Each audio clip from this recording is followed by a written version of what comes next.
You're not broken, you're not lost, and you're not simply sad. What you're feeling is not a weakness, not a flaw to be corrected. It's a message from the deepest part of you, a silent call echoing through the spaces you've been too busy to. Notice you keep moving, don't you? Smiling when needed, answering messages, paying bills, playing your part. And yet, beneath it all, there's a hollow ache, an invisible weight you carry from room to room, her strange longing to disappear for a while, not to escape the world, but to find the pieces of yourself you've misplaced along the way. Maybe nothing drastic has happened. On the outside, everything looks fine, but inside there, there's a voice you can no longer silence with distractions, a whisper growing louder each day. This is not who you are. If you've been feeling a quiet emptiness you can't explain, if your soul feels heavy even when life seems good, stay with me. Because maybe you're not sad at all. Maybe your soul is simply asking for change, the kind of change that doesn't rearrange your world but rebuilds you from within. And perhaps, just perhaps, this feeling is not the end but the beginning of something beautiful, something truer than anything you've ever known. Let's walk through it together. If you feel this silent call within you, know that you don't have to walk this path alone. We've created a special guide, born from truth, courage, and healing, to help you navigate this journey back to yourself. You'll find it waiting for you, gently, in the pinned comment below. And if this message resonates, with your heart, subscribe and stay close. There's a whole new world awakening inside you, and this is only the beginning. Sometimes what we call sadness is not sadness at all. It's the soul's quiet rebellion, a whisper that grows into a storm the longer we ignore it. You move through your days doing everything right, smiling when expected, answering calls, paying bills, checking off lists. And yet deep inside something feels missing, something you can't explain. A hollow ache that no achievement, no distraction, no amount of noise seems to fill. It's not that anything catastrophic has happened. Life, from the outside, looks normal. But the silence inside you, the strange heaviness in your chest, the quiet wish to step away from the world for just a moment, that is not something to dismiss. It's not weakness. It's not laziness. It's not ingratitude. It's your soul knocking. It's your essence trying to find a voice beyond the noise of obligation and expectation. Carl Jung once said that the soul doesn't communicate through words.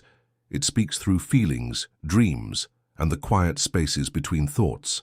And when we stray too far from our own truth, when we live too long in roles that don't fit who we are becoming, the soul calls us back. First with a whisper, then with a longing. And if we still refuse to listen, fasting with a sadness so deep it becomes impossible to ignore. But this is not a punishment, it is a beginning. This emptiness, this ache, this quiet restlessness, they are sacred messengers. They are not here to break you, they are here to guide you. What if this sadness you feel is not an enemy to be defeated, but a doorway to a life more real, more alive, more yours than anything you've ever known? Today, we will walk together into this silence, not to fight it, but to finally hear what your soul has been longing to say. You're not losing yourself, you're finding your way home. We were taught to treat sadness as a mistake, an error in the program, something to fix, medicate, hide, or run from. But Carl Jung saw it differently. He understood that sadness is not the enemy. It is not an intruder in your life. It is a messenger, a sacred, stubborn, uninvited guest sent by your soul to awaken you. When you feel that hollow ache, that quiet grief that has no clear name, it is not because you have failed at life. It is because a part of you has grown tired of pretending, tired of surviving, tired of living a life that no longer matches who you truly are inside. Sadness is not the end. It is the beginning. It is the knock at the door you've been too busy, too afraid or too numb to answer, and the longer you ignore it, the louder it becomes. At first it might come as a quiet discontent, a sense that you are going through the motions but not really living. Then it deepens into a silent grief, a loss of color in your days, a heavy fatigue in your bones, until finally it brings you to a standstill, not to punish you, but to save you, because the soul cannot be silenced forever. Because there is a life, a truer, richer life, waiting for you beyond the facade you've built to survive. Jung knew this intimately. He spoke of the dark night of the soul, not as a tragedy but as a sacred passage, a descent not into despair but into truth. He wrote that when depression comes, we should not chase it away like an unwanted guest. We should invite it in, sit with it, offer it tea, listen to what it has come to teach. Because sadness does not visit without purpose. It arrives when something inside you can no longer be betrayed. When your dreams, your longings, your true self have been buried under years of being strong, being responsible, being good enough. Sadness pulls you inward. It closes the door to distractions. It strips away the masks. It forces you, often painfully, to face the life you are actually living, and to ask yourself a terrifying, liberating question. Is this really who I am? And if the answer is no, if somewhere deep inside you know that you have been living someone else's story, wearing a costume that no longer fits, then sadness is not your enemy. It is your ally. It is the hand reaching into your darkness to pull you back into the light. Most of us resist this process. We try to silence the sadness with busyness, noise, obligations, endless scrolling, endless achieving. We chase happiness, as if it were something we could capture with enough effort. But the soul does not respond to force, it responds to truth. And truth often comes wrapped in sorrow first. Because it is only through the soft soil of sadness that new life can begin to grow. Imagine a forest after a fire. At first all you see is devastation. Blackened trees, ashes, silence. But if you wait, if you are patient, you will see the green shoots rising from the ruins. You will see that the fire was not the end of the forest. It was its rebirth. The same is true for you. This sadness you carry, this heavy, wordless ache, is the clearing of the old. It is the sacred burning away of the false, the hollow, the no longer true. It is making room for what is real, for what is yours.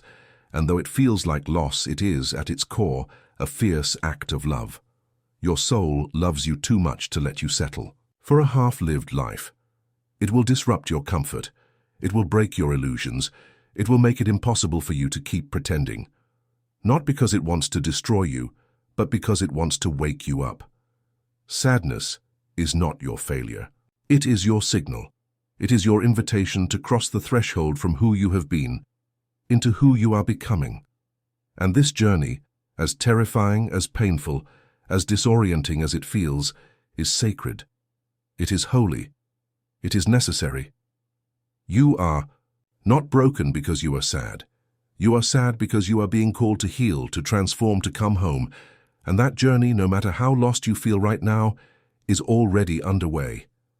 It began the moment you dared to stop running. It began the moment you dared to feel. Somewhere along the way, you learned to survive by forgetting yourself, to mold your life around expectations, to silence the voices inside you that once burned so brightly with dreams, desires, truths. It wasn't your fault. You were trying to belong, trying to be loved, trying to be safe, and so little by little you traded pieces of your soul for acceptance. You buried your wildness. You muted your curiosity. You silenced your grief, your anger, your joy, until one day you looked around and realized you didn't recognize the life you had built. You didn't recognize yourself. Carl Jung called this forgetting the loss of connection to the self. Not the polished performative self the world applauds, but the true self, the ancient soul that holds all your forgotten parts. Inside you live many voices, many faces, the innocent child, the brave warrior, the wise elder, the passionate lover, the curious wanderer. These are not fantasies, they are archetypes, living energies that shape the very fabric of who you are. When you honor them, you feel alive. When you suppress them, your spirit withers.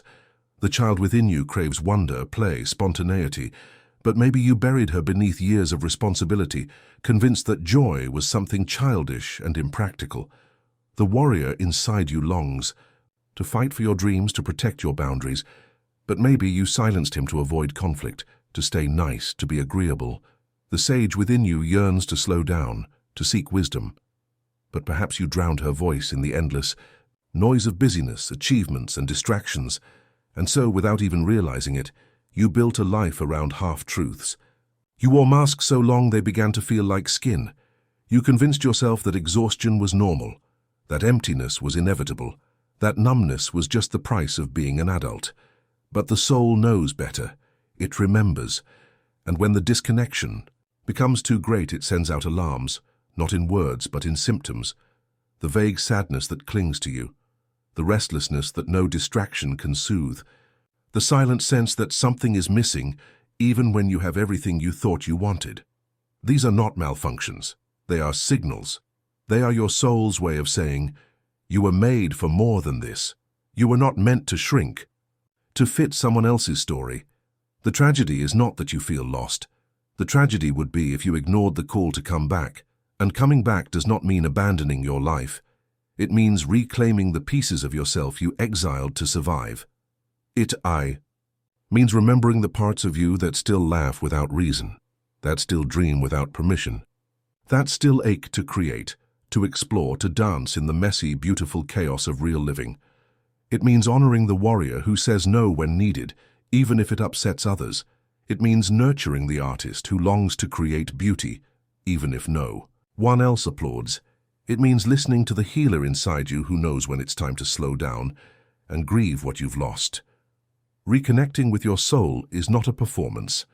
It is an act of radical honesty, an act of profound courage, because it will ask you to question everything you built on survival instead of truth. It will ask you to feel what you tried so hard to outrun. It will ask you to face the places inside you that still ache, still hunger, still hope, and that is terrifying, but it is also the only way to truly live. Jung believed that the greatest tragedy of the modern soul is not pain, but the loss of meaning. When we forget why we are here, when we lose sight of what sets our soul on fire, we drift into a kind of living death, numb, automated, hollow. But even in that drifting, the soul does not abandon us. It waits, it whispers, it calls. And every moment you feel that hollow ache, that restless sadness, is a chance to turn inward, to listen, to remember. You don't need to have all the answers right now. You don't need to map out your entire future. You only need to take one small step toward your truth. A single breath where you stop performing. A single pause where you allow yourself to feel. A single whispered question to your own heart. Who was I before I learned to hide? That is the door. That is the way back. You are not empty. You are not broken. You are a soul calling yourself home. And every beat of that call is sacred. Healing does not begin by running faster. It begins by slowing down. It begins by turning inward, toward the very feelings you've been taught to outrun. The soul doesn't heal through noise, achievement, or approval. It heals through silence, through listening, through the quiet, terrifying courage to sit with yourself, without distraction, without masks. Most people spend their lives chasing something outside to fill the emptiness inside. A new job, a new relationship, a new city, a new goal. But the void cannot be filled from the outside, because the void isn't a lack of things, it's a lack of connection to yourself. And reconnecting begins with one radical, simple act: listening. Carl Jung taught that the unconscious does not speak in words. It speaks in images, sensations, dreams, symptoms. It speaks in the language of soul, and when you dare to stop running, when you dare to sit quietly with your sadness, with your longing, with your forgotten hopes, you will begin to hear a voice that has been waiting for you all along. Not the voice of judgment, not the voice of fear, not the voice that says you must be better, faster, stronger, but the voice that says, you are already enough. You are already whole. Come back to yourself. At first, the silence may feel unbearable. The restlessness will surge. Your mind will search for 1,000 ways to escape. You will want to grab your phone, open another tab, start another task. Stay a little longer with the discomfort, with the ache, with the emptiness, because underneath it something ancient stirs, a memory of who you were before the world told you who to be. And from that place, real transformation begins. It doesn't look dramatic from the outside. No one may notice, But inside you, walls begin to crumble, masks begin to slip, frozen rivers of grief begin to thaw, dreams you buried years ago begin to stir, and slowly, quietly, you begin to come alive again. Transformation is not about becoming someone new. It is about reclaiming who you always were. It is about shedding the layers of fear, shame, and silence to uncover the wild, luminous soul that has been patiently waiting underneath it all. You don't heal by force. You heal by surrender, by allowing the sadness to speak, by letting the tears fall without apology, by forgiving yourself for the years spent pretending. You heal by making room for yourself in your own life, by asking, "What have I abandoned in myself? What parts of me are asking to be loved back to life?" And listening, not with judgment, but with the tenderness you would offer a wounded child, because that is what you are in some ways. Hail soul who was wounded by the necessary betrayals of survival. But you are not condemned to remain there. You are not sentenced to a life of numbness and disconnection. The door back is always open. It opens every time you choose honesty over performance. It opens every time you choose feeling over numbness. It opens every time you choose to sit with your soul rather than run from it. And each time you make that choice, even for a single breath, a single moment, you build a new life from the inside out, a life where you don't have to wear masks to be loved, where you don't have to chase approval to feel worthy, where you can live rooted in your truth, even if it's messy, imperfect, unfinished. This is not the easy path. It is not the comfortable path. But it is the only path that leads you home, and your soul, that brave, luminous, untamed part of you, has never stopped calling you back. Not through force, not through shame, but through love, through every restless night, through every ache. That had no name. Through every tear you shed when no one was watching, the soul speaks through all of it, and if you listen, really listen, you will hear what it has been whispering all along. You are not lost. You are not broken. You are becoming. Becoming who you were always meant to be. Becoming someone who doesn't just exist, but truly lives. Someone who doesn't just survive, but thrives, anchored in truth, fueled by love, alive with meaning. And it all begins right here, right now, with the simple, radical decision to stop running and start listening. Because the life you are searching for isn't somewhere out there. It's waiting for you inside, in the quiet, sacred spaces of your own soul. You are not alone. You are not behind. You are exactly where your soul needs you to be, on the cusp of remembering. Welcome back. Maybe the sadness you've been carrying isn't here to break you. Maybe it's here to bring you back to yourself, not the self you had to create to survive, not the self you built to be accepted, applauded, understood, but the self that existed long before the world taught you to hide. The truth is, there is a life waiting for you, a life that feels like breathing for the first time after years of holding your breath, a life where your laughter is real, where your tears are holy, where your presence is enough. You don't need to rush this journey. You don't need to know exactly where it leads. The soul doesn't work on timelines or deadlines. It works on truth. It moves at the speed of sincerity. And every time you choose to listen, every time you choose to sit with your heart instead of running from it, you take one step closer to the home you've been searching for all along. You are not behind. You are not late. You are right on time for your own unfolding. Maybe the emptiness you feared is not a void, but a sacred clearing. A space being made inside you for something truer, something more beautiful than anything you've ever lost. Your soul isn't asking you to be perfect. It's asking you to be honest, to be present, to be willing. And that willingness, that tiny, trembling yes now, can change everything. If your heart feels the quiet call to continue this journey inward, know that you're not alone. We've created a guide to walk with you, a small companion for the moments when the path feels dark. You'll find it in the pinned comment below, waiting for you with open arms. And if you wish to stay close to this space of truth and tenderness, subscribe. This is only the beginning, and your soul has so much more to show you. Welcome home.